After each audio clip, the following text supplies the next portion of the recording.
Fuller, Here. Harris, Herr, Present. Mercy, Present.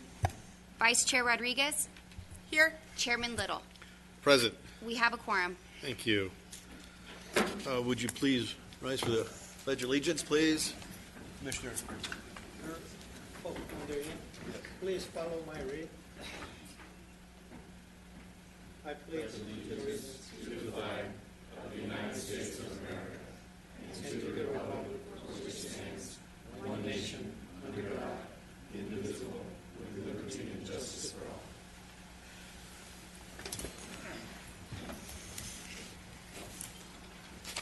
Any presentations? Nothing? No speaker cards on agendized items? Has everyone had a chance to, commissioners had a chance to review the approval of the minutes, or the minutes of October 10th? And do I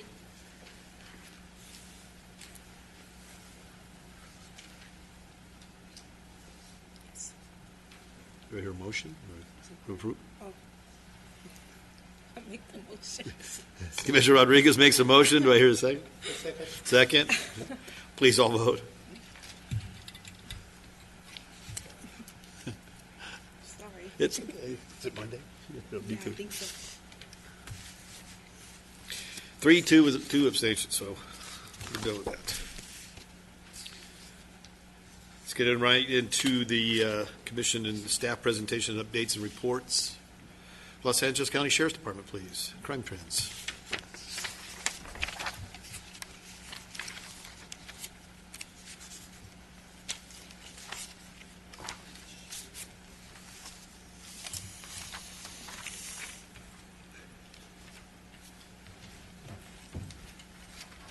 Good morning, everybody. Good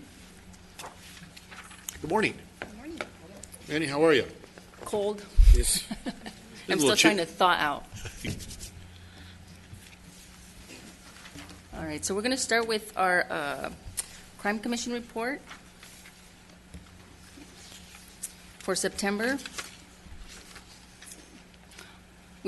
For total burglaries, we had 77. Residential burglaries, we had 43. And commercial, we had 34. For robberies, total robberies, we had 24. Armed, we had 7. And strong arm, we had 17. For our crime prevention, we did our social media, PSAs, public safety announcements, our neighborhood watch meetings, our business before breakfast. For our community engagement, we had a Deputy Camacho hang out with our vets at Coffee with the Vets at Crazy Autos. The picture on the bottom, we had Deputy Zavala talk to a class, the students at Antelope Valley College on laws and what we do as deputies. On the next page, we have our monthly Coffee with Deputy at Crazy Autos. We had our town hall meeting at Antelope Valley Partners for Health. We had our community advisory committee come out and do a town hall meeting to our community and spoke about our report that about what is it called? Our DOJ update. So it was a good turnout. A lot of community members came out and had a lot of good questions. On this last slide, we had our deputies recognized, Deputy Goldstein and Deputy Harris. Just to give you a little bit about our heroes, on September 19th, Deputies Harris and Deputy Goldstein responded to a call for service of an apartment complex on fire. When they arrived, Los Angeles County Fire Department was diligently working on putting out the fire, calling for evacuations of all apartments. Even though residents assured deputies that everyone was out of the building, one closed door upstairs caught Deputy Goldstein's eye, and both deputies ran up to knock on it. Now, noticed the door was locked. Deputy Harris kicked the door, allowing Deputy Goldstein to run in. Inside the smoky apartment, he found a confused Mr. Williams, clearly having just woken up from a nap. Deputy Goldstein ran to the rear bedroom and found little Charlie sound asleep in his own bed. Deputies Tanner and Deputies Goldstein were able to run out of the burning building with both father and son. Board of Supervisors and Supervisor Barger recognized both deputies last week, so for their heroism. So that was very exciting for them. Our next one is going to be our ComStat for the city of Lancaster.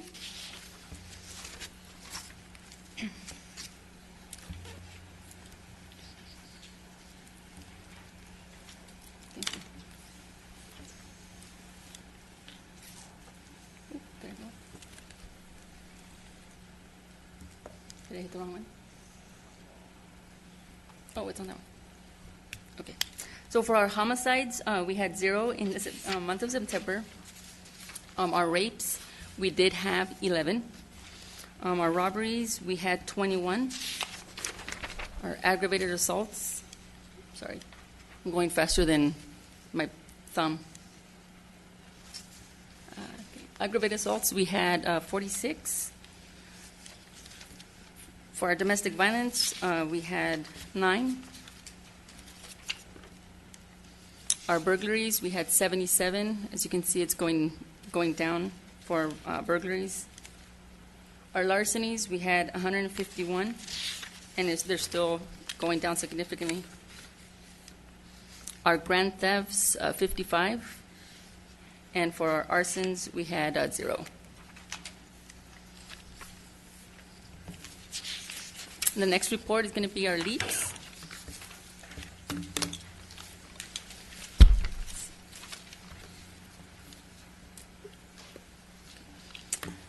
During, let's see. Oh, I brought up.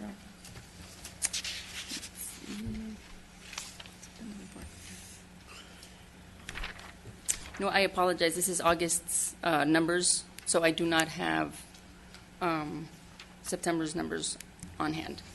So I will bring those to you next month.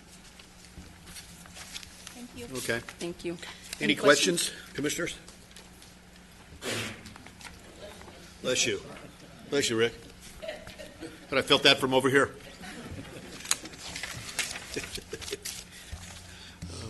Any questions? None? Okay. Thank you so much. Thank you. Appreciate it. Thank you, and have a happy holidays. Same to you. Thank you.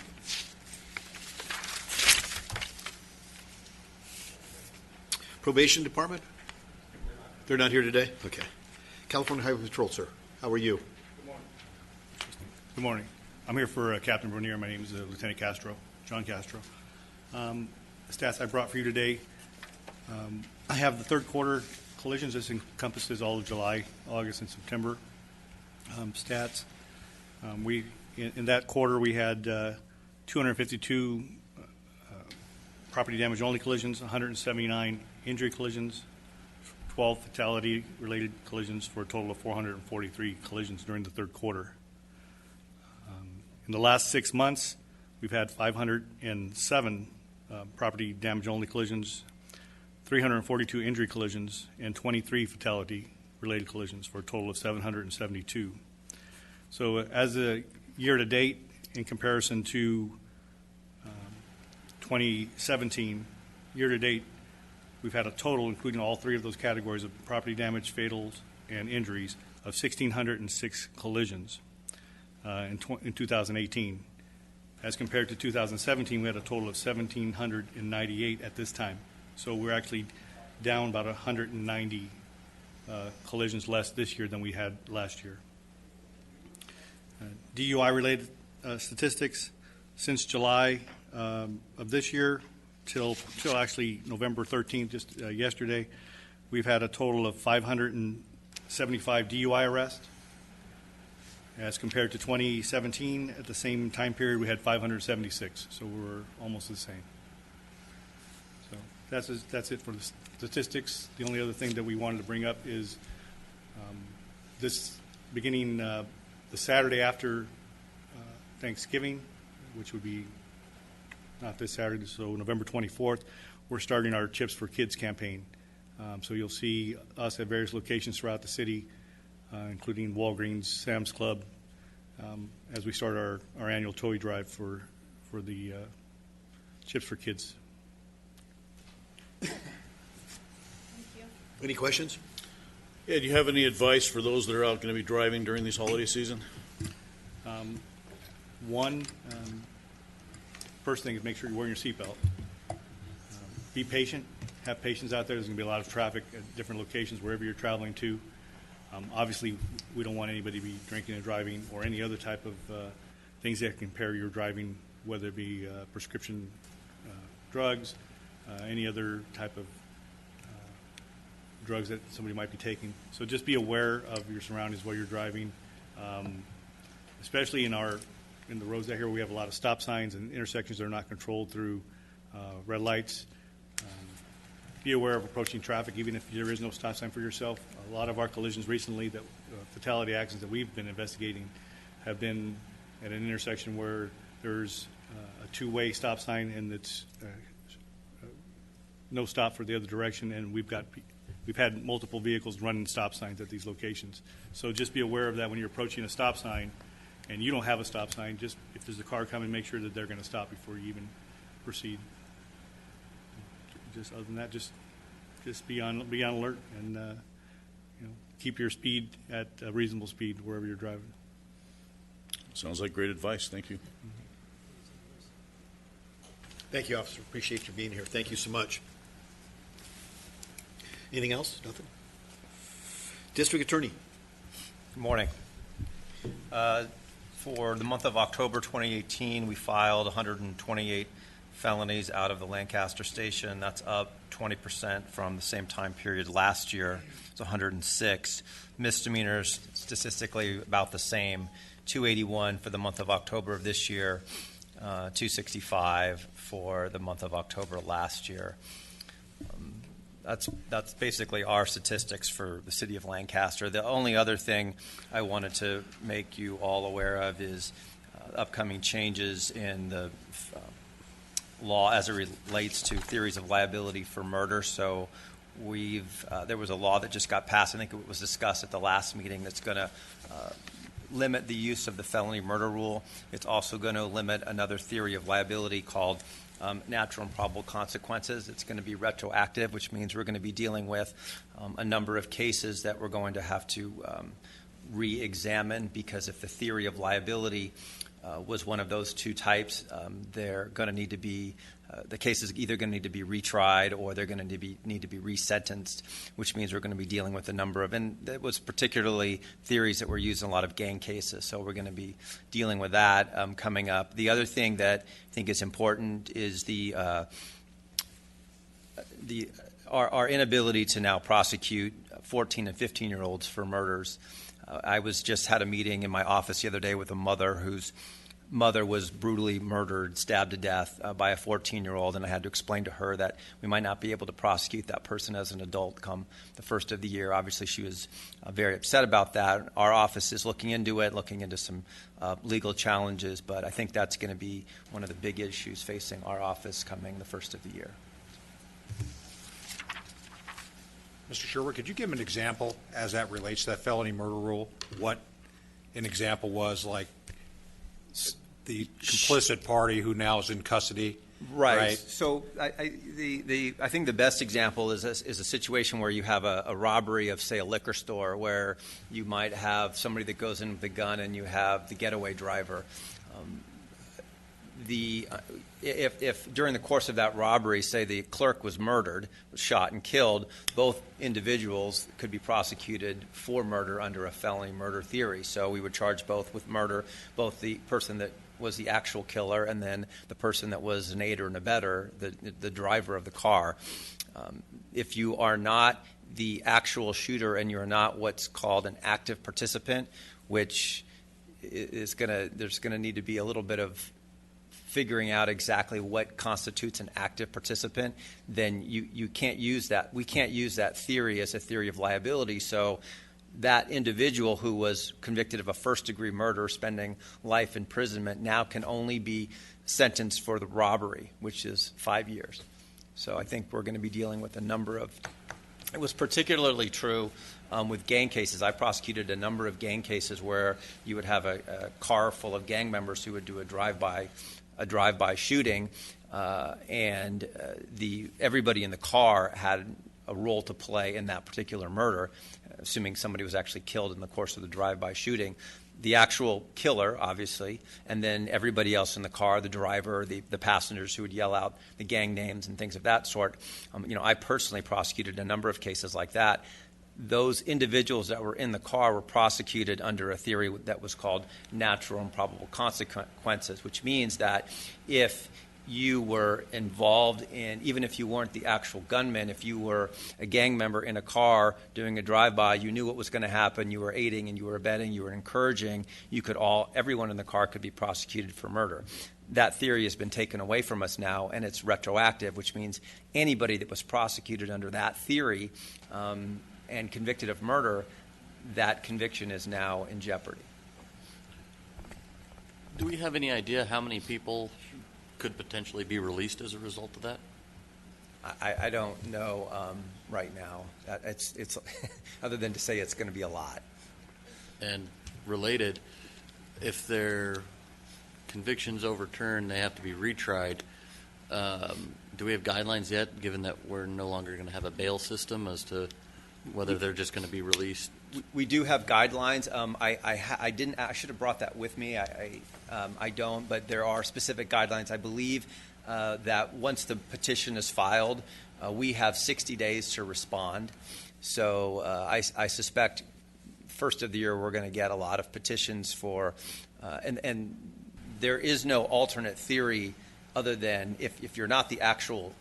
I'm saying actual shooter just because that's the term that I use in the context of what I do, but it doesn't have to be a gun. It could be any other weapon or not even a weapon at all. But those cases are all going to be coming back, and there's no other theory of liability. So How many years can they go back? I mean, can it indefinitely? Yeah, it's retroactive. It's applied retroactive. So anybody who's still in custody that was convicted or may have been convicted under either a natural and probable consequences theory or a felony murder theory that wasn't the actual shooter or an active participant, those cases are going to need to be re-examined or relitigated. There's some legal challenges that I think some district attorneys' offices around the state are going to be making. I'm not sure where our office is going to fall in that respect, what position we're going to take. Our appellate department is looking at it and looking at things we might be able to do with this particular law. But if it goes into effect and there's no challenges and it remains the law, which it looks like it's going to as of January 1st, there's going to be some cases. Could you go into more detail regarding the new law of no bail?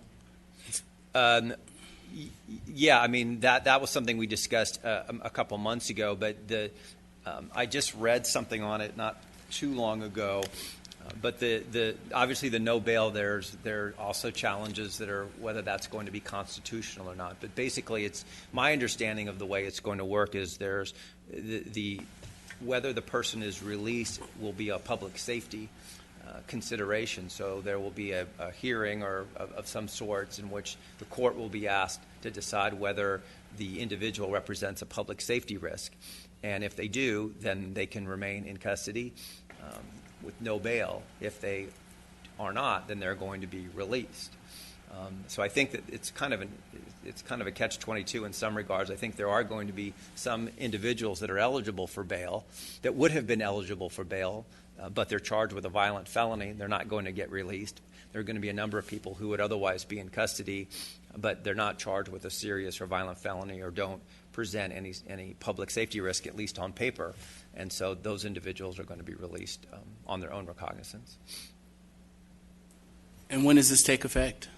I want to say the bail is towards the end of next year. It's not the beginning of the year. I want to say it's July or August, September. I can have all of it. If you're interested, I can have all of that information for you. Thank you very much. I think of note, too, is it's the same thing similar to what happened with Prop 47.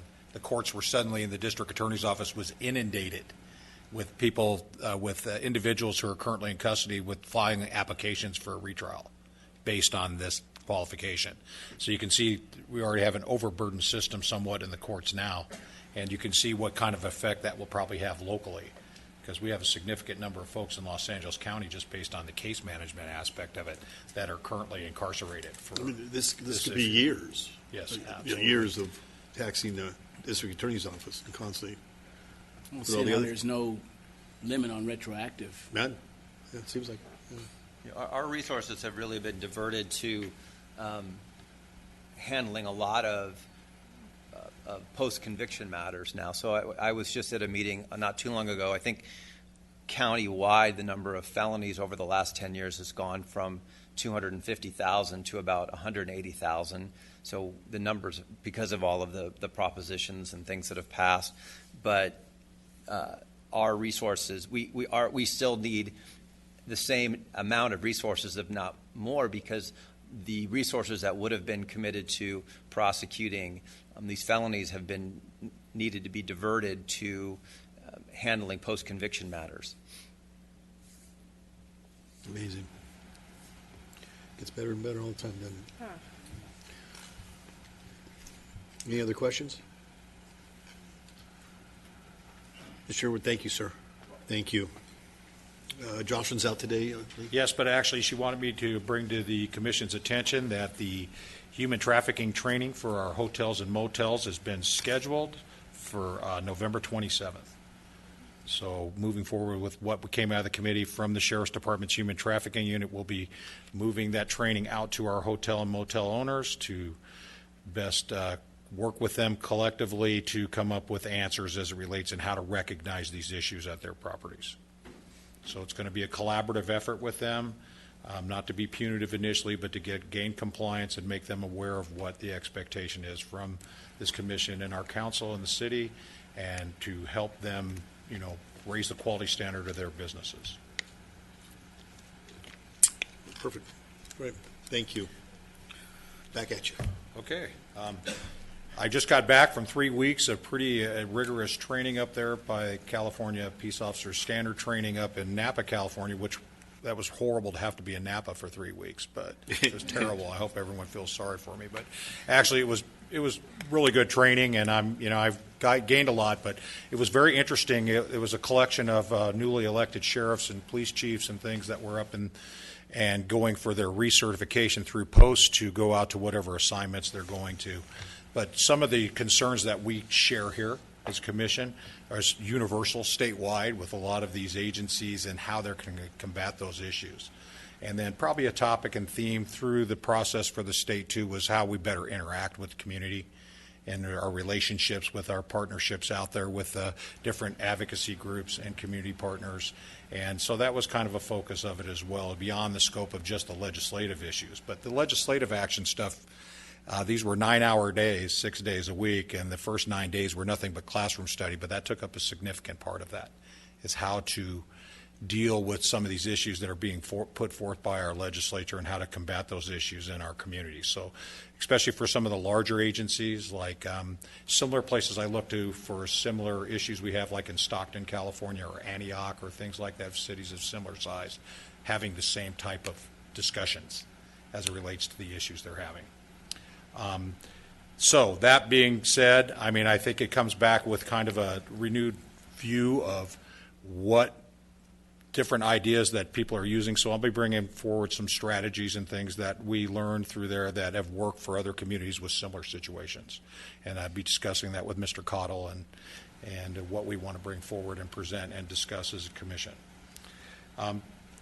Next thing I'd like to do, I'd like to bring up Randy Davis, and Randy to bring up and give you a update on some of our homeless issues that we're dealing with our cleanups and some of our problems there. And then I'll discuss some recent case law as it relates to that. Good morning, Chair, Vice Chair, Commissioners. Like Lee said, I'm going to give you an update on where we are on our cleanups for the homeless encampments in the city. So far to date, we have completed 76 cleanups. We have removed over 140 million pounds of debris. We've mailed out over 540 letters of agencies, which are letters we mail out to contact property owners to let them know what's going on their property and get permission to gain access onto their property. Number of shopping carts we've removed throughout the city so far is 760. Some of our major cleanups that we have scheduled for the next coming months are Avenue K and 15th Street West, Avenue G between 10th Street West, from G to H, and then 10th Street West to 20th Street West, behind the Haynes Trust Building, and the drainage channel behind High Desert Medical off of 15th Street. So between the High Desert and the apartments and the vacant land, there's a lot of encampments that are in there. We continue to get calls from residents complaining about homeless, but we let them know that we're working on it. We take their information down and we put it on our list for cleanups. So it's a continual process, but we're still working with agencies to help with the cleanups and also to get the people that are out there the help that they need. I don't do this alone. I basically schedule the cleanups and make the necessary phone calls, but who really gets the work done is the crew here. We have Josh Wagner, if you'd come up, Patty Gerbaugh, Galba, excuse me, Russ Bailey and Mike Cooper. This is the group that actually sees it on a day-to-day basis. Sometimes we don't have a crew to go out there and clean up the sites, but they will actually do hands-on and remove people from sites or ask people to move from sites and talk to them. So if you have any questions for them or would like to know what they see on a day-to-day basis, they're here to answer any questions, and I'm here as well. I have a question. Do you see less activity to where the homeless moving farther south come winter, or are they just building fires and staying here and doing what they have to do to survive? They're pretty much moving around. We haven't seen anybody really depart because of the weather yet.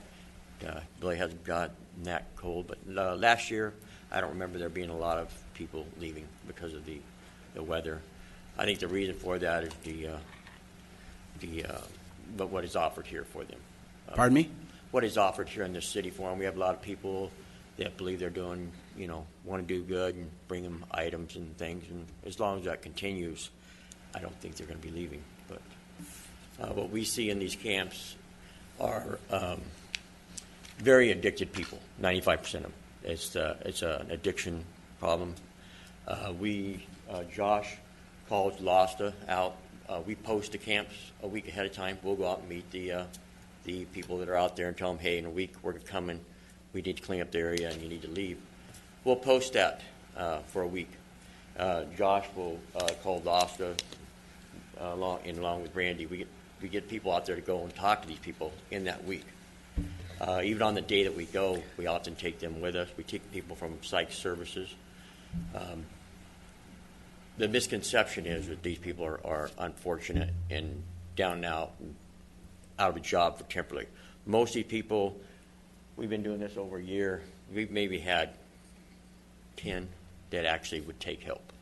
Most of them flat out refuse to help. They're addicted. They know a lot of the facilities or homes they may go will not allow them to partake in that type of activity. So that's the problem out here. I think it's public awareness. Again, everybody likes to do what they can for these people. But we have so many people that are driving out and bringing these people items that I just don't see them leaving. They've grabbed ground. It's just like they're going to stay. We do, again, the services are out there. It's offered to them, and I think Mike and I have seen it maybe 10 times within a year, that they will actually say, yeah, please place me, get me some help. And LASTA steps in and gets that help for them. Or psych services, we've taken them. But the majority of them, the 90% I'd say, they're just so addicted and down and out, they've decided that's their life, and they're not going to leave.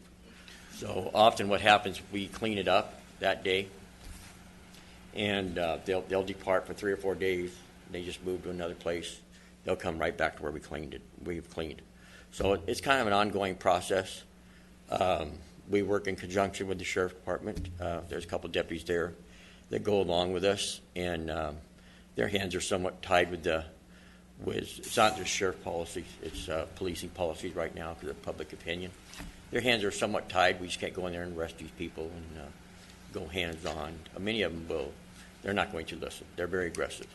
So we work with the Sheriff's Department. We come up with answers, and we've been pretty successful at keeping them moving and moving the problem to other locations. But are they leaving?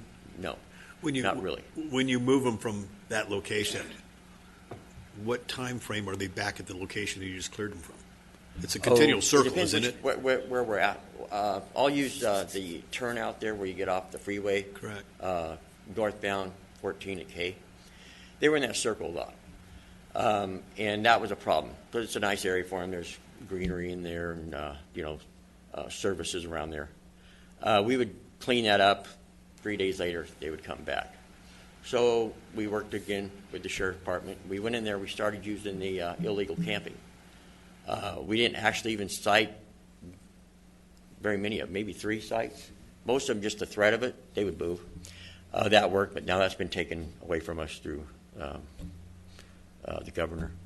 So now we're looking at trespassing, which in reality, are we going to file those cases? No. But it's something we're working with now. Again, it's the trash also, the accumulation that they bring. Some of these camps are huge. I would encourage each of you to go out maybe on one of our cleanups and see really how bad it is.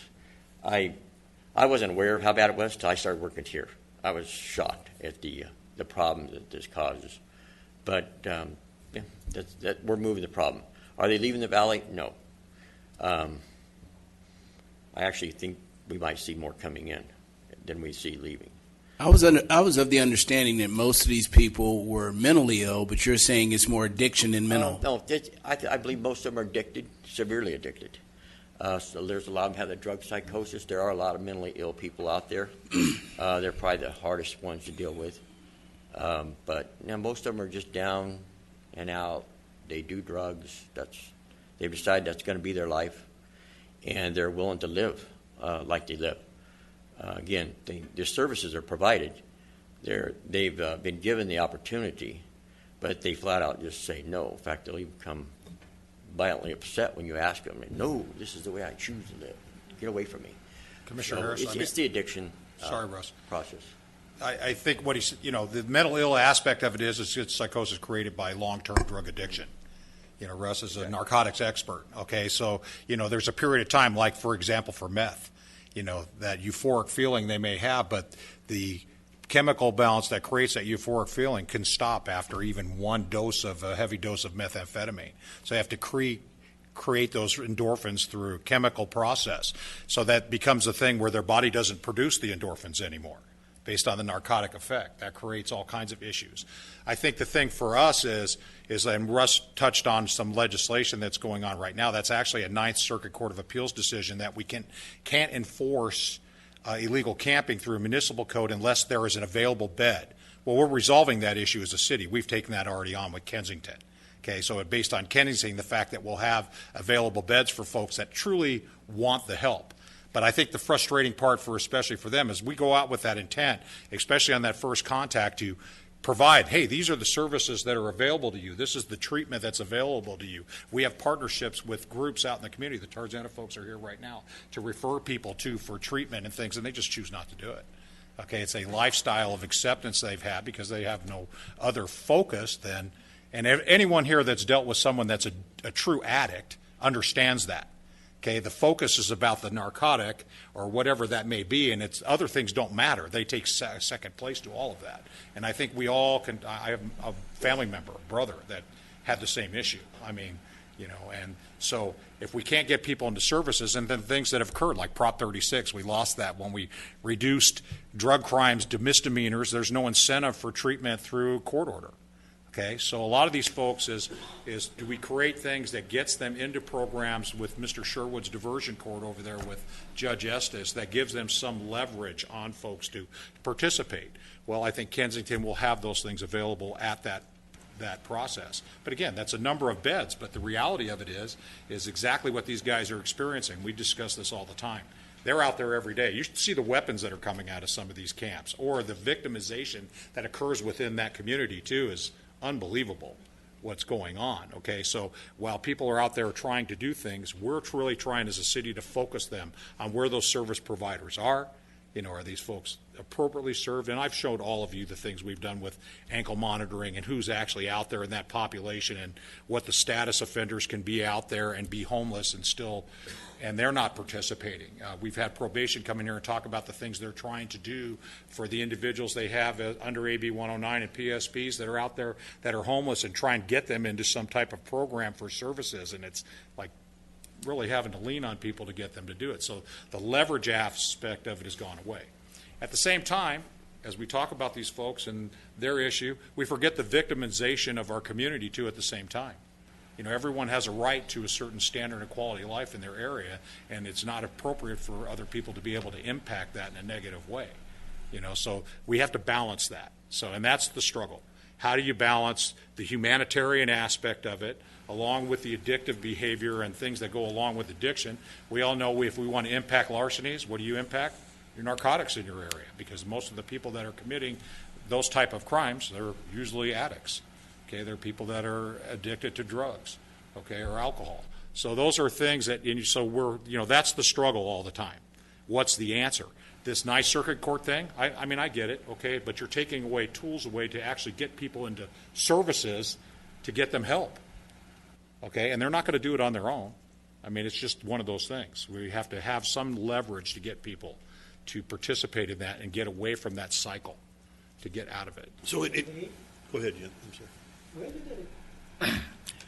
Where do they get money to support their habits or living out there? Obviously, they don't work, right? Right. They can get general relief. Interesting thing we found with this Metrolink operation, along with general relief, they can get a access card to ride Metrolink for free, okay, to travel the county for different parts of the communities for services. Okay, the other side of it is theft. Okay, I mean, I will tell you in these camps, we could probably give free bikes to kids for the next 100 years just on the bike frames that we get out of these things. Well, of course, people report their bikes stolen, right, to the sheriff's department, and then we go there. Well, the bike frames are there because they're serialized, so they can't take those to a recycling center. But all the other parts are gone. So I don't know anyone, I don't have 20 bike frames in my garage. Okay, I mean, so those are obviously things that are occurring out there. Some of these camps, if you look at them from our hot maps we have, and we could probably go back to that as far as our ComStat presentation, that if we show you where we have some of these larger camps and then look at the crime that's occurring in those areas. So a lot of the folks that are in this are habitual criminals. They're people that are on parole or probation that are out in homelessness. What's the average age? Oh, gosh, I think it runs the gamut. But we've seen an influx of younger people lately. Especially lately, it's been, because we started out and it was older folks, but recently it's been young 20s to 30s. And a lot of these people aren't even from here. We get maybe 5% that are actually originally from the AV, a lot of out-of-state, different parts of California, and they all end up in Lancaster for some unknown reason. Wow. And I will tell you, the phone calls, okay, is every day, continually. Now, what Randy's done, and they've done a great job, is went out and got letters of agency on the vacant property. We talked to you about that. 540 of them back on file now. So as these things come up, it gives us the jurisdiction to be able to go deal with those issues on that property. Other things we're doing is like, again, with the focus on trying to keep that balance.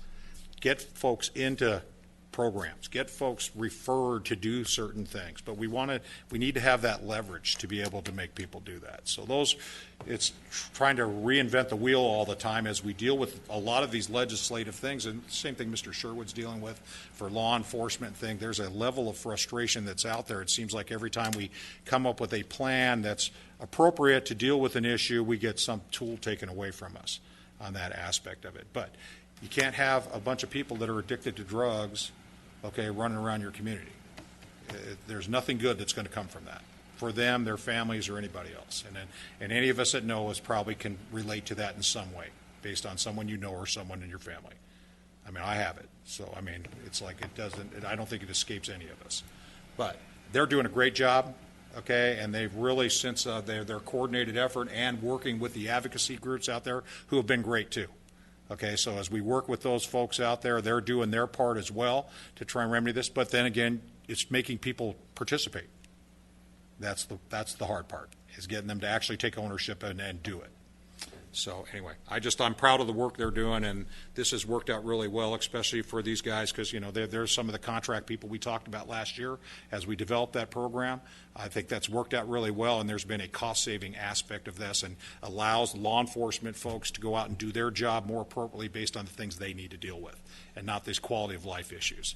And so, and they deal with a lot of things as it relates to quality of life things in neighborhoods that we manage through mediation and things as well, neighborhood disputes, barking dogs, that type of thing. So that's all, I think, is becoming more well-rounded. I got to hand it to you. It's incredible what you guys do, because I see so many properties that you clean up, and then 3 days later, it's back, and it's just a vicious circle. And the answers, man, I've been with Lee on some properties that in the past, and it's just been amazing what's set up there and on locations, and then having to go back and back. And I'm assuming you're seeing a lot of the same people constantly. Yeah. Wow.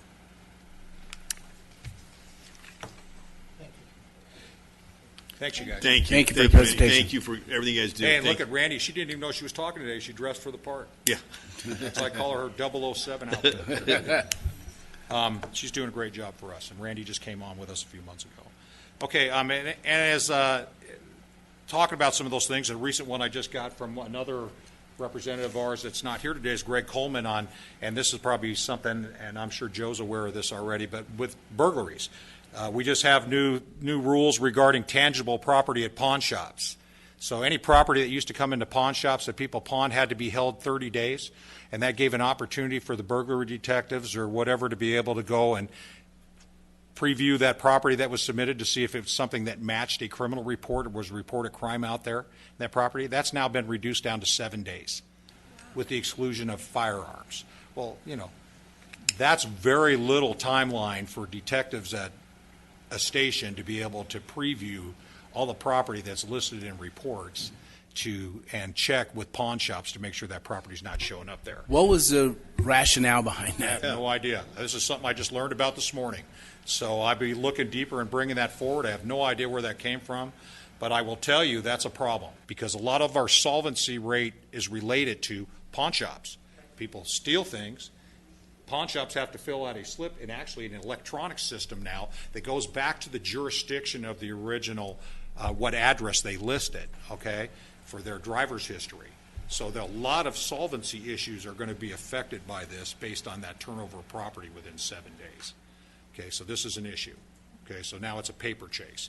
Okay, so who bought it and what information are you taking from people that purchase? I don't know if you've ever bought anything from a pawn shop, but I don't think you have to produce your ID to buy something unless you're buying a firearm and going through a process for that. So this is going to be interesting to see how this plays.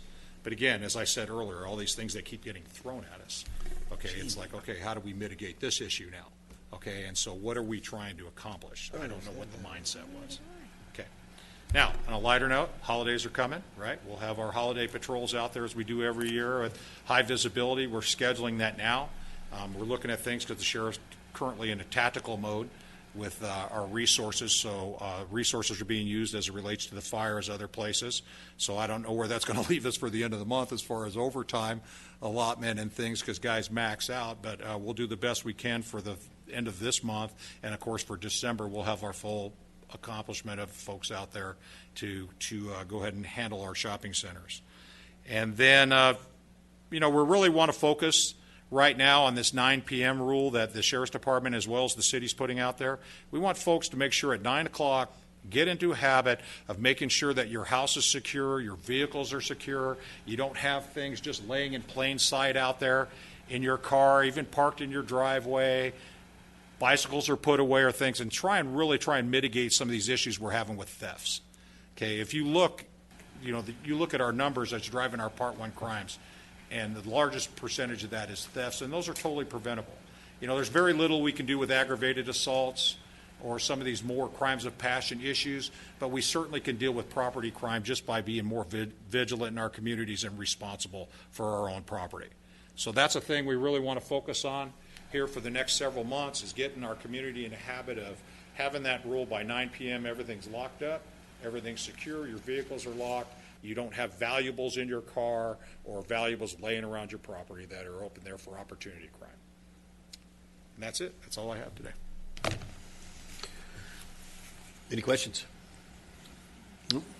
Thank you, Lee. Senator Wilkes' office. Ricker.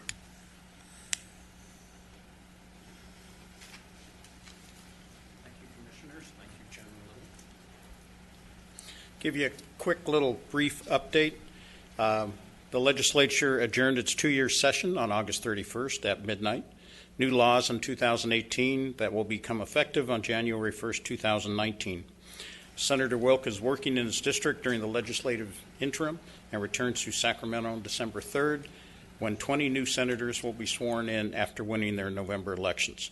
Assembly members that were either up for re-election or were elected in open districts also return on December 3rd. Senator Wilk was not up for re-election this year. He's up for re-election in 2020. 2018 legislative actions by Governor Brown. There were total bills that were acted on this session were 1,217. Signed were 1,016. Only vetoed 201. The veto rate was 16.5%, and I believe that was the lowest veto rate in many years. Don't you think so, Drew? Generally been up higher. Senator Wilk, we had 3 bills signed in 2018. One was Senate Bill 1199. This is the Community Protection Act. I talked about this before. This was the Pillowcase rapist case. It requires, when reasonably possible, a family or community connection before paroling a sex offender into a community to address the dumping of sex offenders in rural and affordable areas in California. We've been inundated a couple times through the Antelope Valley, and so is Victor Valley, which is in our district. Senate Bill 1409 updates current law to streamline the production of industrial hemp. SB 1409 will put California in the leading edge of industrial hemp production and provide our farmers a water-saving alternative while also providing California industries a multi-use material that can be used to create energy, build roads, and so much more. It's really important when we're up here in the agricultural district, and my father-in-law was an alfalfa farmer, and with the water adjudication, hemp, I think, will be a great product up here to bring these farms still back into production. Senate Bill 1036 protects personal information by prohibiting school boards from releasing personal information of students and their parents, guardians, or other relatives in the minutes of board meetings without the express written consent of those participants. This came up with a situation at a school district of Senator Wilkes where information was released on a student and their family. They came to the school board meeting to address a book that was released to fourth grade students that had offensive language and pictures in it, and inadvertently through the board minutes the student's name, address were released. And so we found out this happens a lot, so this bill was enacted. Quick little other update in response to talking about the homeless. Senator Wilk requested the state's efforts to address homelessness. Elaine Howell, the state auditor, found glaring deficiencies in California's approach to the problem and outlined a path forward. Lack of funding and accountability for the Council on Homelessness were two of her key findings. The governor even approved the Senator Wilk request for full funding by the legislature, but the legislature rejected this measure to give the council direction and accountability. Also, the legislature has given the Department of Motor Vehicles tens of millions of dollars over the past 2 years to improve service and extended hours, little which has been done. While public outcry reached a crescendo, Democrats on the Joint Legislative Audit Committee rejected that request for an audit into where the money has gone and instead turned around and gave DMV another blank check. I would like to commend the city of Lancaster on their Ring program. I installed Ring at my house since my wife was injured. She couldn't answer the door. This is a great product. I mean, any time that the city can actually help people prevent crime, I mean, I love it. Even the rabbits turn on the lights outside. So I think it's a great program. So please keep that going if you can. Senator Wilk and the California Civil Justice Foundation, we're going to have a lawsuit abuse small business workshop November 30th from 12 to 3 over at the Antelope Valley Hospital Community Resource Center. Any other information you want, please call our office, 661-729-6232. I'll give this information to Kathleen so she can put it up on your website if you'd like to. So, excuse me, Ken? 661-729-6232. Any questions? Anything for Rick? Thank you. Thanks, Rick. You're welcome. Everything you do, thank you. Tom Lackey's office. This is Will.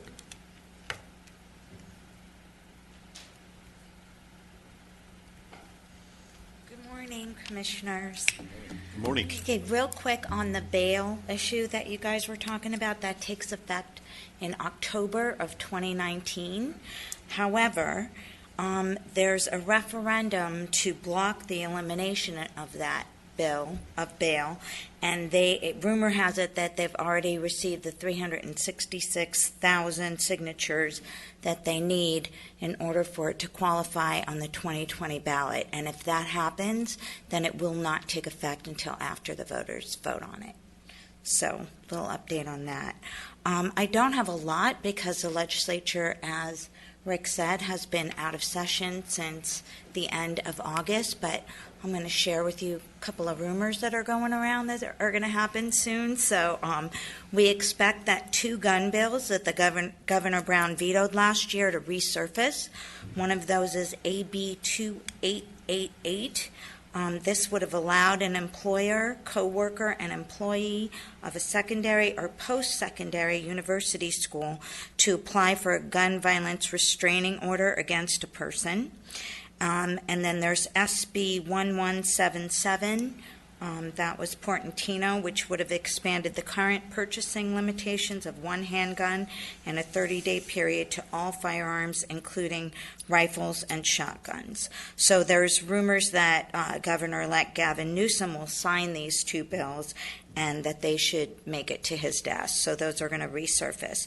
As for Assemblyman Lackey, his plan for the next legislative year, he's working on a bill package, and we will share that with you as soon as we have that. Also, I did want to say that we would love to honor the deputies as well when you have an event. So I'm going to give you my card, and we can come with proclamations from the state, and we love to honor our deputies. So that's about it. Thankfully, Assemblyman Lackey was reelected last Tuesday, and so for 2 more years he'll be in Sacramento, hopefully protecting your rights, and he's the co-chair of Public Safety, so we'll have lots of new and exciting things to report. Good. Thank you. Thank you.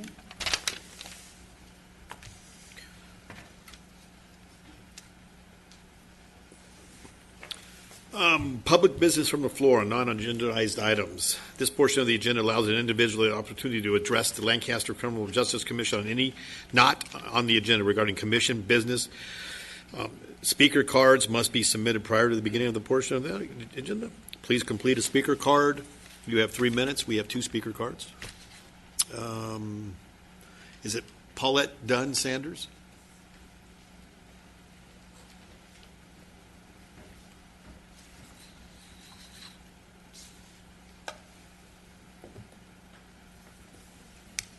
Good morning, and thank Good you morning. for having me. Good morning. Thank you for being here. I'm a new resident. I moved here from Long Beach, and I've been here for a year. And I'm the founder of Stopping Pressure on Teens, and my organization is pretty big in Long Beach, and I'm bringing it to Lancaster because it's so needed. Stopping Pressure on Teens is strengthening communities and law enforcement relationships. It's a 2-part program, and later it will be doing training skills for ex-inmates. But for the community strengthening and law enforcement engagement, it's so much fun for the kids. It's like to get them before they get a number, to get them before they get into criminal activity. I'm so emotional. Sorry. But it's very successful. We do tree plantings, health fairs, book fairs, cleanups, potlucks, everything that will make the kids stay positive and have the officers get involved as well. So I want to bring that here to Lancaster and get some stuff started. It's a 501c3 nonprofit organization. I believe that God sent me here because he gave me this mission. So let's get it started. I have a book, if you guys want to see it. with all pictures. You want to bring it up? Actually, what I can do is I'll have Teresa talk to get your information on it in front of you, okay? And then I'll bring forward information. That'd be great. Yeah, that'd be great. Thank you. Oh, thank you for being here. Thank you. Mr. David Paul.